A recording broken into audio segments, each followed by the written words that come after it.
আমাদের নবী সাল্লাল্লাহু আলাইহি ওয়াসাল্লাম উম্মত হতে পারাটা কি সৌভাগ্যবান ব্যাপার মনে হয় কিনা, সৌভাগ্যের বিষয় মনে হয় কিনা?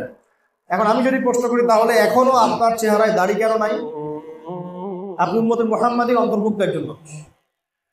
আপনি আব্রাহাম লিঙ্কনের অনুসারী না, আপনি কার্ল মার্কসের উম্মত না, আপনি লেনিনের উম্মত না, স্টেলিনের উম্মত না, আরো অনেকের নামই তো আছে, আপনারা তো জানেন। আপনি কার উম্মত? উম্মত মানে কি? নবী সাল্লাল্লাহু আলাইহি ওয়াসাল্লাম কি আসলে? উনি কে? উনি ইমাম। উনি কি ইমাম? আমরা আনুগত্য করব। উনি নেতা, নেতা গাইড দিবেন, আমরা সেভাবে চলবো। উনি আধ্যাত্মিক রাহবার, তিনি যেদিকে নিয়ে যাবেন আমরা সেদিকে যাব। উনি সুপারিশ করবেন, আমরা তার আনুগত্য করব। উনি ডানে বলতে গেলে ডানে যাব, বামে বলতে গেলে বামে যাব। থুতু যদি উনি ফেলেন সেটা গায়ে মেখে নিন। সাহাবীরা মাখেন নাই? ওযু করেছেন, পানি অবশিষ্ট ছিল, সেই অবশিষ্ট পানি খান নাই, গায়েটা মাখেন নাই? ঘামছেন, ঘাম মুছতেছেন, এইভাবে সাহাবীরা এটাকে সংগ্রহ করেন নাই? এই হচ্ছে ইমাম, এই যে নেতা, এই যে ইমাম, নেতা, নবী, অনুসারী বলতে কি বোঝায়? আমরা যে ইতাআত করব, আমরা যে তার সুন্নাত অনুসরণ করব, আসলে কিভাবে অনুসরণ করব? এইভাবে ঘাম মুছে ফেললে তুলে নিতে হবে, থুতু কফ ফেলেছেন উঠাই নিতে হবে।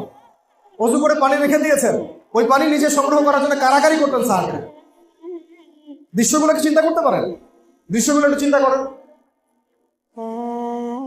অনুসারী কাকে বলে? তাহলে এখন আমাদের ব্যক্তি জীবন থেকে আসে। আমার বডির মধ্যে নবীর পোশাক নাই, অন্য কাউকে নবী হিসেবে কেমনে মানতে পারি? কিভাবে যে মানতেছে তার সাথে আমার চলাফেরা থাকতে পারে? কিভাবে যে মানতেছে ওর সাথে আমার ওঠা বসা হতে পারে?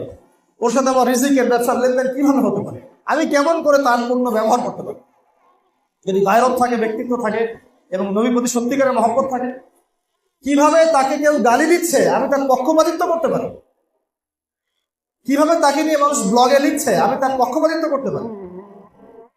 কিভাবে আমি তার বিরুদ্ধচারীদের সঙ্গ দিতে পারি?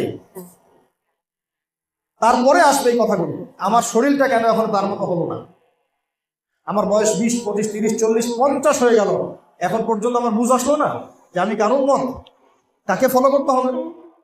তাহলে কেন দাড়ি নাই? কেন আমাদের মাথায় সবার টুপি নাই, পাগড়ি নাই?